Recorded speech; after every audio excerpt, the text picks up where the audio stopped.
So in this video, I'm going to go over one of the three key pillars of email marketing, which is the list growth, your campaigns, and your flows. The fourth one is deliverability, but it's more like 3.5 pillars because deliverability is not that big, but it still impacts a lot of what you do.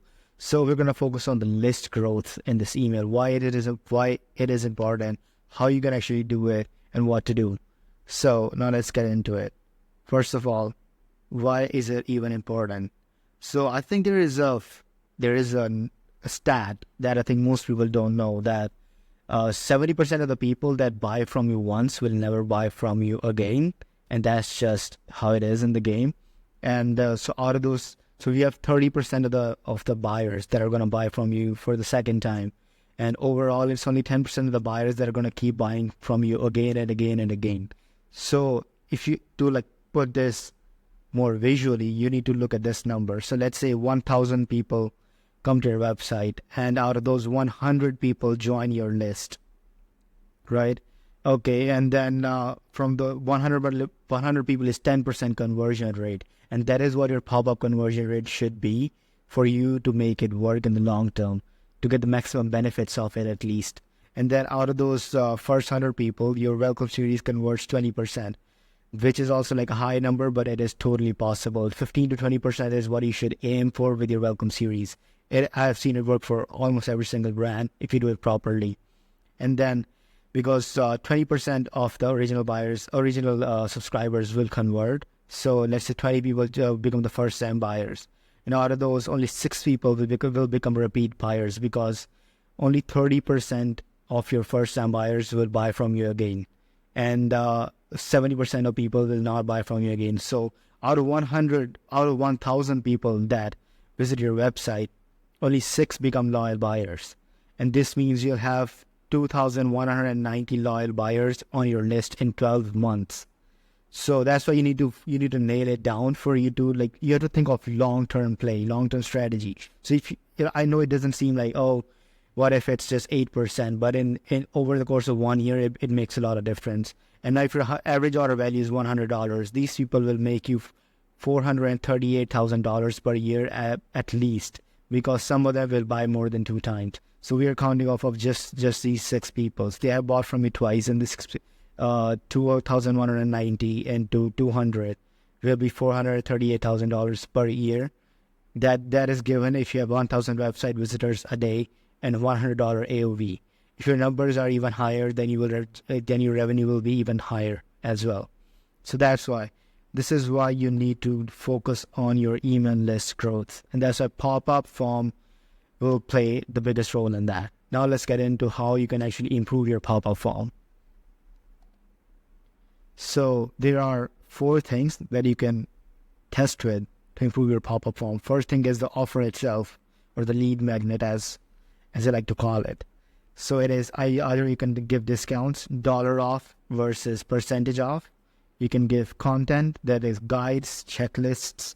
You can have interactive quizzes for previous buyers who have bought from you before. So this is great for enriching the data. You can have free trials, demo, free sample, trial memberships, etc. And you can have contests, giveaways, product brands, bundles. One more thing I would add over here is mystery gift pop-up. So how does it work? You just say, hey, your mystery gift awaits you. All you have to just give us your email, and we'll send it to you over there. And it's the same offer that you're running beforehand. Might be a dollar off this coupon code. It might be a percentage off coupon code. It might be a checklist guide. So this way, it creates a bit curiosity. It's different than what they mostly see, and it's a bit unique. Hey, I don't know what I'll get, and it performs really good for some brands. So yeah, it's definitely worth checking it out. Another thing you can play with is timing.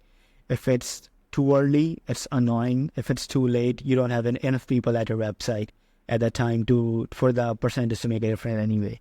So if it's, let's say, have you ever visited a website and the pop-up form comes on as soon as you land on the website? It's just so annoying. It just ruins your whole website, user's experience. So you can test it with 4 seconds too, but that's still a bit too early. I would go for 6 to 12 seconds, because this has to be a number that there are still enough people on the website so that them giving their emails make a difference. You can even show up a pop-up form 30 seconds later, but and the conversion rate will be higher than 10% for sure. But at that point, there won't be enough people on the website for it to make a difference. So test between 6 to 12 seconds. Would try 6, 8, and then maybe even 9. This is the range for most of the brands. Some brands, it can go up to 13 for it to work really good. And, you just have to test it. Another thing is design. You can have a paper, like a paper coverage, page coverage, that is whole page versus partial. So some pop-up forms will take the whole page off your phone or your computer. Some will just take and some will just be in the middle. Some will pop up from the sides. So you have to play with that. I would suggest go for the whole page, because because it will be at a time where they have seen enough of your website to be interested. So they might be expecting an offer, and if it's whole page, it's just right in their face. And if the copy and design are really good, it's more appealing than disrupting. Then the product's photo depends what kind of photos are you using. Are you using a GIF or are you using no photo at all? Photo makes a big difference, because you're selling a physical product, and especially if it's a product that they're gonna try on and it has to look visually appealing. So UGC photos, GIFs, just simple photos of the product that are really, really good, will work really good in this sense. And then copy, you can have direct versus short and punchy. You can have benefit focused versus offer focused. So direct is, hey, we want 10% off, just gives your email. 10% off is waiting. And short and punchy can be something, hey, we got something for you. This will work really good for the mystery gift thing. And benefit focused versus offer focused. So benefit will usually come in if you're giving a guide, and offer will usually come if you're giving a discount. So these are the things you can test with your pop-up. And just remember this, like this thing that you need to improve your email list growth, because this is the impact it can have. Just because most of the brands, you are usually stuck at 3 to 4% of conversion rate. So you're literally losing more than half of this number. If you're you need to just make it better. That's it from my side, and hope you have a good day.